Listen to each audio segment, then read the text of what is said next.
바울은 피고인이 됐고요. 유대인들은 원고로서 재판 자리에 서 있습니다. 그리고 원고인이 이제 유대인들이 먼저 원고 변론을 합니다. 7절 말씀에 보면 한번 읽어볼까요? 오늘 말씀 7절 다 같이 읽겠습니다. 시작. 그가 나오매 예루살렘에서 내려온 유대인들이 둘러서서 여러 가지 중대한 사건으로 고발하되 능히 증거를 대지 못한지라. 아멘. 그렇습니다. 원고인 유대인들은 예수님에 대한 바울에 대한 증거를 대지 못하고 있습니다. 그리고 이어서 이제 피고인 바울이 받아서 변론을 하기 시작합니다. 8절에 보면 8, 10, 11, 12절 말씀을 띄워주시면 같이 읽겠습니다. 시작. 바울이 변명하여 이르되 유대인의 율법이나 성전이나 가이사에게서나 내가 도무지 죄를 범하지 아니하였노라 하니 바울이 이르되 내가 가이사의 재판 자리 앞에 섰으니 제가 9절을 뛰어넘었는데 10절 이어서 읽겠습니다. 바울이 이르되 내가 가이사의 재판 자리 앞에 섰으니 마땅히 거기서 신문을 받을 것이라. 당신도 잘 아시는 바와 같이 내가 유대인들에게 불의를 행한 일이 없나이다. 만일 내가 불의를 행하여 무슨 죽일 죄를 지었으면 죽기를 사양하지 아니할 것이나 만일 이 사람들이 나를 고발하는 것이 다 사실이 아니면 아무도 나를 그들에게 내어줄 수 없나이다. 내가 가이사께 상소하노라 한데 베스도가 배석자들과 상의하고 이르되 내가 가이사에게 상소하였으니 가이사에게 갈 것이라 하니라. 아멘. 오늘 읽었던 말씀에 또 연거푸서 지금 한 번 더 읽으셨는데요. 이렇게 이제 바울이 변론을 했던 것입니다. 바울은 로마 시민권자였는데 이 바울이 법적으로 소송을 하게 되면 대법원인 곧 황제에게 항소할 그런 권리가 있다고 합니다. 바울이 만약에 거기서 승소를 하게 되면 기독교가 합법적인 종교로 인정받을 수 있는 그런 계기도 될 수 있다는 겁니다. 이제 이래서 바울은 그렇게 지금 변론도 하고 있고요. 또 바울이 가진 그 로마 시민권이라는 그 권한을 가지고 계속해서 앞을 향해 항소하는 것들을 볼 수가 있습니다. 이제 이 사건이 있은 후 수일 후에 유대의 아그리빠 왕과 그의 아내 버니게가 함께 그 총독이 된 베스도를 찾아왔습니다. 그것이 계속해서 이제 오늘 말씀에 나오는 이야기들입니다. 기록에 보면 아그리빠 2세는 유대의 마지막 왕이라고 합니다. 이후에 유대가 로마의 속국이 되므로 유대에는 더 이상 왕이 세워지지 않았다고 합니다. 이 아그리빠 왕은 베스도 총독이 부임한 것을 축하해 주기 위해서 방문했다고 그렇게 주석은 설명해 주고 있습니다.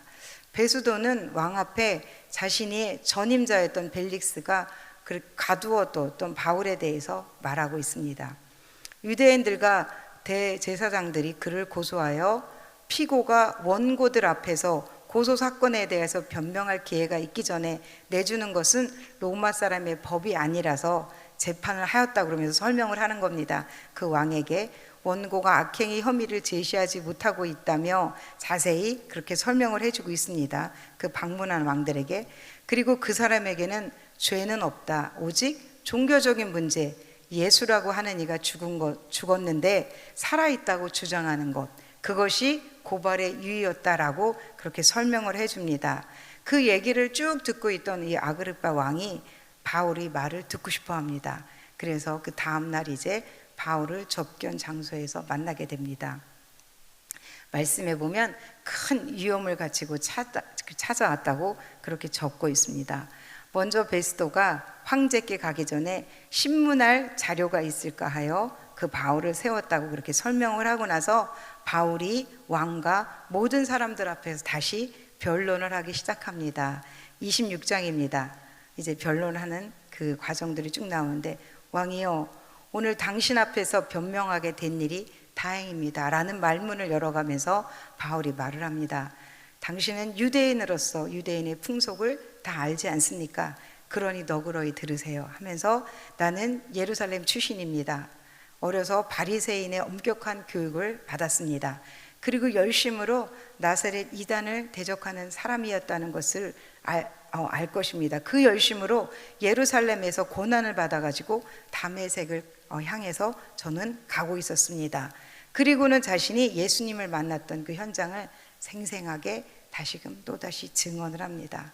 그러면서 말씀에 그가 하늘로부터 해보다 더 밝은 빛이 나와서 내 동행자들과 나를 비추던 그 상황을 설명할 때 바울은 아마 흥분했을지도 모릅니다.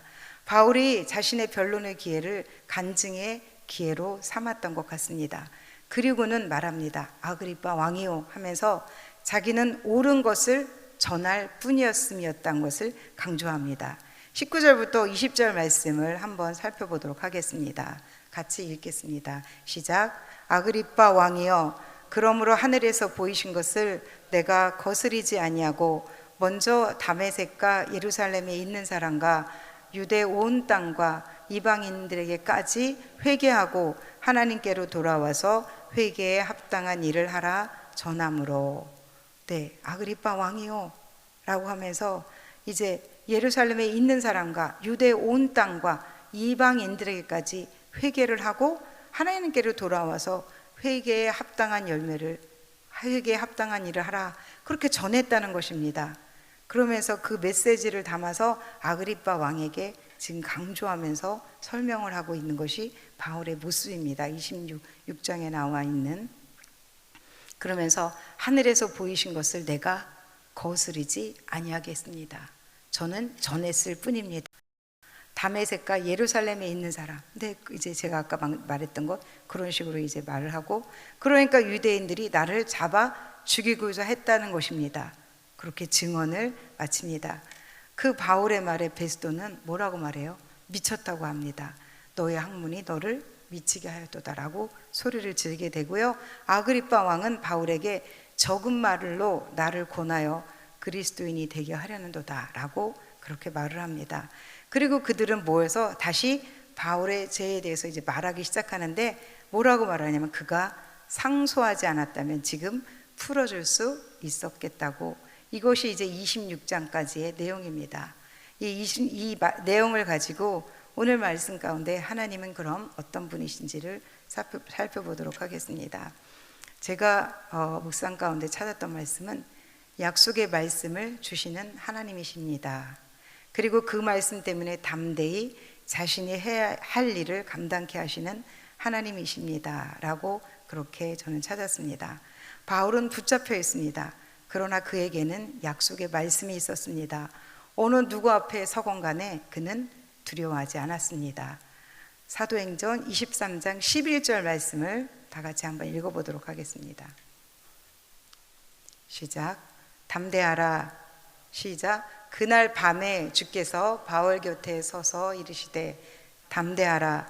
내가 예루살렘에서 나의 일을 증언한 것 같이 로마에서도 증언하여 하시니라. 아멘. 잡혀 있었던 바울에게 성령께서 하신 말씀이었습니다. 오늘 아그리빠 왕 앞에서나 베스도나 벨릭스 그 누구 앞에서도 그는 주눅들거나 두려워하지 않았습니다. 바울에게 나타나 말씀으로 힘을 주신 하나님은 오늘날 우리에게도 동일하게 말씀하시는 하나님이십니다. 어떤 상황이나 일이 생기면 무릎을 꿇으세요. 그리고 들으셔야 합니다. 11절 그날 밤에 우리의 기도가 응답받는 현장입니다. 은밀하게 찾아오셔서 말씀하시는 그 음성이 있어야 우리는 견뎌낼 수 있습니다. 기도하지 않으면, 하나님을 기대하지 않으면, 하나님께 붙어 있지 않으면 그분의 음성이 들리지 않습니다. 기도하며 그날 밤에 말씀하시는 그 음성을 들어야만 합니다. 이어폰을 핸드폰에 꽂아야 소리가 들리는 것처럼 에어팟이라는 기능이 있어요. 블루투스를 켜야 소리가 들리듯이 하나님에게 기도라는 블루투스를 켜야 합니다. 그리고 꽂아야 합니다. 그리고 그날 밤에 바울에게 들렸던 그 음성을 들으세요. 내가 예루살렘에서 나의 일을 증언한 것 같이 로마에서도 증언하여야 하리라. 아멘.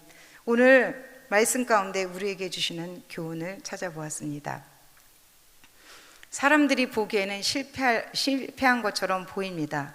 그러나 그렇지 않다는 것입니다. 오늘 말씀 가운데 사도행전 26장 31절 말씀을 다 같이 읽겠습니다. 26장 31절입니다. 시작. 물러가 서로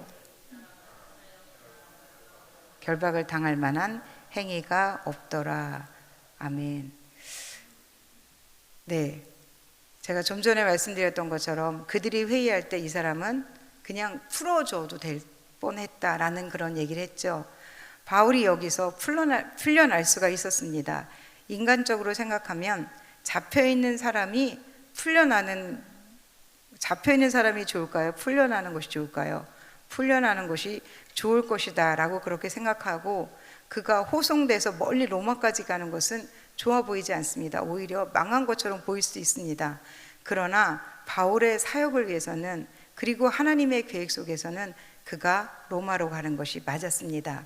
비록 죄수의 몸으로 로마에 가게 되었지만 바울은 감옥에 있으면서도 에베소서, 골로새서, 빌레몬서, 빌립보서와 같은 중요한 서신들을 기록할 수 있었습니다. 바울은 로마 시민권을 가지고 있었기에 그 로마라는 감옥에서도 비교적 자유롭게 활동할 수 있었다고 합니다. 그를 찾아오는 사람들을 자유롭게 만나서 2년 넘는 기간 동안 사람들에게 전도를 했었던 그러한 바울이었습니다. 이처럼 비록 죄수의 몸으로 있었지만 하나님의 사역을 위해서 훌륭하게 쓰임받을 수 있었던 바울을 우리는 성경을 통해서 접하고 있습니다. 그럼 지금 우리의 상황을 바라봅시다. 왜 나에게 이런 일이 하면서 원망이 먼저 찾아올 것입니다. 상황이 어렵다면, 그러나 원망이 답일까요? 바울에게서 답을 찾는다면 아닙니다. 예레미야 29장 11절 말씀을 다 같이 한번 읽어보도록 하겠습니다. 시작. 나 여호와가 말한 너희를 향한 나의 생각을 아멘. 최근에 큰 질병으로 수술을 해야 했던 집사님이 계십니다. 그분의 간증이십니다. 걸리지 말았으면 하는 질병이었지만 그 병이 옴으로 말미암아 믿지 않았던 자매들이 새벽 예배를 시작했다고 했습니다. 연약한 우리는 쉽게 좌절을 합니다. 오늘도 우리는 보이는 대로 좌절을 선택할 겁니다. 그러나 이제 조금 더 생각해보고 하나님의 말씀인 예레미야 말씀을 떠올립시다. 너희를 향한 나의 생각은 내가 안 하니 재앙이 아니라 곧 평안이라고, 너에게 장래의 소망을 주려 한다는 그 생각이라는 것을 기억하시면서, 바울처럼은 못 돼도 흉내는 낼 수 있잖아요. 우리 각자에게 하나님은 일을 맡기셨습니다. 그 일을 감당하라고 주신 힘들이 있습니다. 아직까지도 확신도 없이 그냥 끌려가는 것처럼 감당하고 계시나요? 오늘이라도 하나님께로부터 오는 소리에 귀를 기울여 들으시기 바랍니다. 바울이 그날 밤이 오늘이 되었으면 좋겠습니다. 그리고 맡겨진 그 일, 가정이든 직장이든 어디든 교회 직분이든 그 맡은 일에 그 일을 하여야 하리라 하는 그의 음성을 들으시는 저와 여러분이 되시기를 기도하겠습니다. 그렇게 하나님의 음성을 들으심으로 담대히 감당하고도 남음이 있는 우리 모두가 되시기를 예수님의 이름으로 기도드리겠습니다. 기도하겠습니다.